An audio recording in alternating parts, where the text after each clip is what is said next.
Désiré? Non.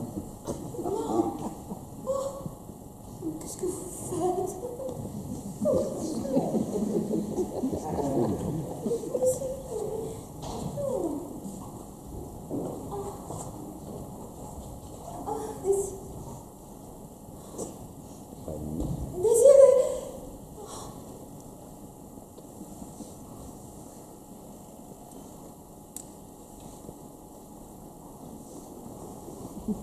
Comment? Madame est là? Mais qu'est-ce que vous faites dans ma chambre? Mais madame ne voit pas que nous sommes dans le salon? Mais depuis combien de temps êtes-vous là? Il est 4 heures du matin. Passé. Depuis minuit et demi environ, madame. Depuis minuit et demi? Oui, je me suis installé là dans ce fauteuil un quart d'heure environ après que madame soit allée se coucher. Coucher ici? Non, madame est montée se coucher dès que monsieur est parti. Ah oui. Oui, alors, moi j'ai défait ma table, j'ai fait un peu de ménage, et puis j'ai fait un petit tour d'un quart d'heure environ, j'ai le temps de fumer une cigarette sur la plage, et je suis rentré. Mais au lieu d'aller dans ma chambre, je me suis installé là, dans ce fauteuil. Et sans avoir allumé aucune lampe? Oui, madame. Mais sans savoir que j'étais là? Évidemment, madame. Si j'avais su que madame était là, je ne me serais jamais permis de rester. Mais est-ce que madame est sûre d'être venue se coucher ici avant moi? Ah oui, oui, j'en suis absolument certaine. Alors évidemment, si madame en est certaine, c'est que je serais venu me coucher ici après madame. Et comme je n'ai pas allumé, je n'ai pas pu voir que madame était là, je fais toutes mes excuses à madame. Mais ça vous arrive souvent de coucher ici? Ah non, madame, c'est la première fois. Ah. Et qu'est-ce qui vous a réveillé? J'ai eu l'impression, en dormant, qu'on m'appelait. Qu'on vous appelait? Oui, oui. Par votre nom? Non, madame. Par mon prénom. Oui, mais quand vous vous êtes réveillé, vous vous êtes rendu compte tout de suite que vous vous étiez trompé? Ah oui, madame, je m'en suis rendu compte. Une fois réveillé, je n'ai plus rien entendu. Très bien, bien. Eh bien, je crois qu'il est temps d'aller vous coucher maintenant. Me coucher, mais madame n'a pas l'intention de passer la nuit sur ce divan.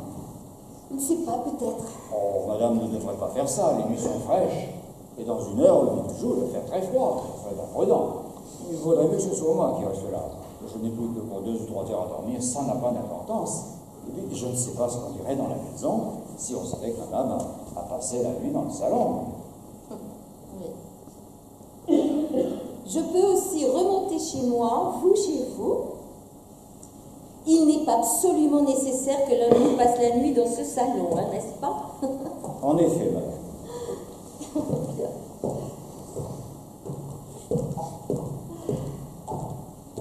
Alors à demain, Désiré? Non. Comment non? Non, et madame va me permettre, n'est-ce pas, de lui dire adieu maintenant. Ce soir, là, cette nuit? Oui, quand madame s'éveillera demain matin, je serai parti. Enfin, mais pourquoi vouloir vous en aller de cette manière, de cette façon, et pourquoi vouloir vous en aller, tout simplement? Oh, que madame ne me pose donc pas de questions. Ça aurait été si bien que madame me dise adieu comme ça, tout simplement. Pourquoi madame veut-elle gâcher le beau mouvement qu'elle a eu tout à l'heure? Quel beau mouvement! Madame ne se rappelle pas ce qu'elle m'a dit. Je ne vois pas ce que j'ai bien pu vous dire, non? Tant mieux, c'est encore plus flatteur pour moi, si sans l'avoir voulu. Madame m'a cru capable de conserver un secret pareil. Un secret? Enfin, mais je ne vous ai jamais confié de secret. Mais c'est drôle ce que fait madame en ce moment. Est-ce que madame croit que je suis bête? Est-ce qu'elle croit qu'elle peut dans la même minute me parler comme un homme et l'instant d'après comme un domestique? Quand j'ai dit à madame que je m'étais réveillé là brusquement parce que j'avais cru entendre mon nom, madame ne m'a pas demandé si, une fois réveillé, je m'étais rendu compte que je m'étais trompé. Ah, mais si, je vous l'ai demandé, justement. Non, justement. Madame ne m'a pas demandé. Elle me l'a dit. Oui, madame m'a dit, n'est-ce pas, une fois réveillé, vous vous êtes rendu compte que vous étiez trompé. Madame m'a fait elle-même ma réponse. Et à ce moment-là, elle a eu confiance en moi, parce qu'elle était encore sous l'influence de son rêve, enfin de son sommeil. Et ça m'a tant touché que madame me laisse donc partir sur cette impression-là, que madame ne devienne pas méfiante maintenant, parce qu'elle est complètement réveillée. Et comment, après avoir fait ça, madame peut-elle se croire obligée de me demander pourquoi je m'en vais? Madame le sait bien, n'est-ce pas, pourquoi je m'en vais. Et elle sait bien aussi que nous ne pouvons pas en parler. Madame doit comprendre qu'il y a désormais entre madame et moi quelque chose que rien ne peut effacer.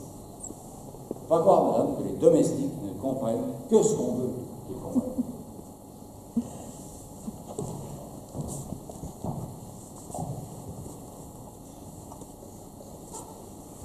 Madame veut que je lui dise pourquoi je m'en vais.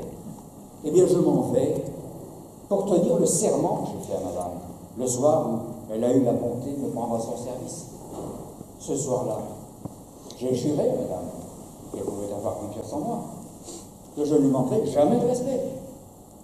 Et même pour donner confiance davantage à madame, je me suis permis de lui dire qu'elle n'avait pas le genre de beauté qui me touchait. Bien, ce serment, aujourd'hui, madame, je ne suis plus sûr de le tenir. Déjà tantôt, c'est pas très sûr. Mais alors maintenant, j'en suis plus sûr du tout. C'est qu'il s'en est passé des choses depuis 8 jours. J'avais fait 2 bêtises. D'abord, le premier soir où j'ai vu madame. J'aurais dû me méfier en voyant ses yeux. J'aurais pas dû insister pour qu'elle me prenne à son service et, comme on dit, tel diable. Seconde bêtise que j'ai faite, c'est de dire à madame qu'elle ne me disait rien. Je me suis vite aperçu qu'on ne devrait jamais dire ça. Car rien ne se permet de le dire. Ça peut être c'est pas vrai. Et qu'on l'a dit, on y repense. Ça occupe. Faut savoir, comme malgré soi, si c'est vrai. Alors, on fait des expériences. Et c'est ce que j'ai fait, madame. Oh non, je n'ai pas été jusqu'à regarder madame par le trou de la serrure. Non, je ne suis pas un homme à faire ça. Mais par exemple, quand madame se promenait dans le parc, eh bien, de ma fenêtre, je la suivais des yeux. À table, en la servant, je regardais ses bras, ses mains, ses épaules. Et quand madame montait en voiture et que je lui ouvrais la portière, je regardais ses pieds, ses chevilles, ses jambes. Je dois dire que les 3 premiers jours, ça a été très bien. Tellement bien, je me suis dit, ça y est, je suis guéri. Oui, parce qu'il y a une chose que je n'ai pas encore osé dire à madame. Et maintenant, je dis tout. Tant pis. Ce que j'avais fait chez la comtesse, eh bien, je l'avais déjà fait. Dans 2 autres places. Dans 2 autres? Eh oui, madame la comtesse, c'était le coup de 3. Moi, je me disais, mais je ne dois plus avoir envie que de défendre que c'est un homme perdu. Imaginez ça, madame. Un valet de chambre qui n'est plus attiré que par des femmes qui sont ses maîtresses et dont il ne peut pas être l'amant. Oh, non, il faudra avoir son métier dans le sang, comme je l'ai, madame, pour voir ce que ma situation va être tragique.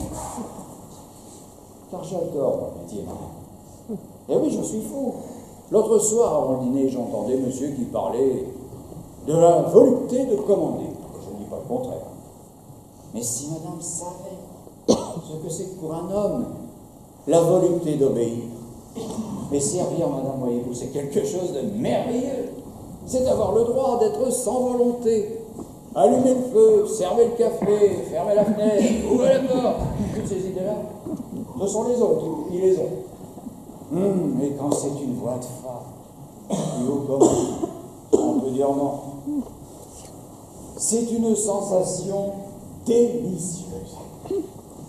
Oh, ce que j'ai pu envier les esclaves. Madame. Alors voilà dans quel état je me trouvais au bout de 3 jours que j'étais chez madame. Je faisais mon service et j'étais convaincu que madame ne me disait rien et c'était merveilleux. Et crac, 3e jour, au milieu de la nuit, tout change. Voilà que je me mets à rêver de madame. Ah, vous avez rêvé de... Eh oui, madame, comme madame, moi aussi. un de ces rêves où rien n'est impossible. Madame voit ce que je veux dire. Un de ces rêves où les choses se passent comme elles se passent, si elles devaient se passer. Alors moi, ce soir, je viens me coucher là, en me disant que si ça doit me reprendre, au moins, Madame ne puisse pas m'entendre, parce qu'il paraît que on parle en rêvant quelquefois. Je m'endors et je me réveille brusquement. Et qu'est-ce que je vois? Madame couchée à côté de moi. Madame qui en soit passée la nuit avec moi. Madame qui venait de prononcer mon nom. Madame qui rêvait la même chose que moi. Et Madame me demande pourquoi je veux m'en aller. Non.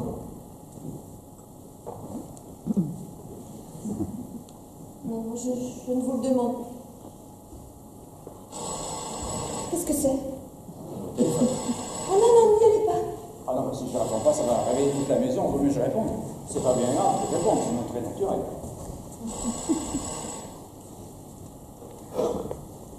Allô?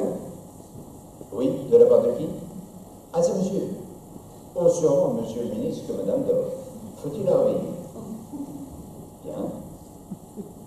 C'est parce que je rentrais à l'instant, monsieur. Et le téléphone a sonné quand je montais me coucher. Oui, il m'était permis de sortir ce soir, monsieur le ministre, parce que je devais aller chercher mon frère au train de minuit 50. Il m'avait envoyé un télégramme ce matin parce que je me doutais qu'il y avait quelque chose de grave. En effet, notre vieil oncle est au plus mal. Et si demain il devait y avoir de mauvaises nouvelles, monsieur ne m'en faudrait pas si je prenais le train de 8 heures pour Paris. Merci, monsieur. Y a-t-il une commission que je puisse faire à Madame par Madeleine dès la première heure? J'écoute. Ah, à tous mes compliments, monsieur le ministre. Très bien. Bien, monsieur. Au revoir, monsieur le ministre.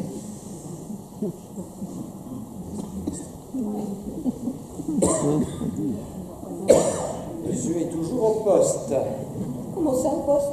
au ministère des postes. C'est... Ah oui, ça ferait drôle, hein, c'est un ministre au poste. Il m'a dit qu'il était arrivé juste à temps à Paris pour être du nouveau gouvernement. Oui, oui, j'ai entendu. Il avait l'air bien joyeux. Il a ajouté qu'il serait sûrement ici demain pour dîner. Bien. Très bien. Et monsieur avait l'air bien joyeux d'être ministre. Aussi joyeux que madame a l'air triste. C'est à cause de la phrase que monsieur lui a dite en partant que madame est triste. Vous savez? Oh, ben Madeleine a entendu cette phrase et naturellement elle me l'a répétée. Oh, que madame ne regrette rien surtout. Et qu'elle comprenne bien qu'avec un homme comme ça, elle serait perdue si elle l'épousait. Monsieur est ministre, il ne faut pas que madame oublie ça. Il est ministre.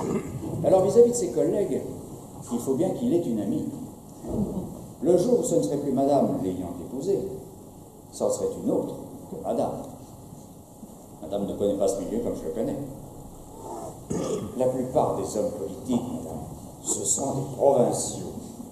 Alors, pour avoir l'air un peu parisien, il faut qu'ils aient des maîtresses. Que madame comprenne bien tout ça. Que madame fasse une surprise demain à monsieur. Oui, qu'elle lui fasse la surprise d'aller le chercher à la gare, avec les cheveux décolorés. Oui. Ou alors qu'elle comprenne aussi le théâtre. Hein, qu'elle se fasse engager à l'Odéon ou ailleurs, ça n'a pas d'importance. Une actrice, ça flatte. Madame n'entend donc pas tout ce que dit monsieur? C'est à croire qu'on écoute bien qu'à travers les portes. Il est 5 heures. Madame va être fatiguée demain. Et ce sera de ma faute. Alors madame, comme c'est convenu entre nous, demain, j'attendrai le réveil de Madeleine, je lui ferai la commission avec monsieur, puis je partirai. Dans 2 ou 3 jours, j'écrirai à madame pour lui dire que mon oncle est mort et que je reste à Lyon pour rester auprès de ma sœur. Je demanderai un certificat que madame voudra bien me faire elle-même, n'est-ce pas? Et que je garderai précieusement en souvenir de madame. Adieu. Que madame dise une dernière fois mon nom. C'est pas qu'il soit bien joli, mais madame le dise. Adieu. Adieu, madame. Adieu. Désiré.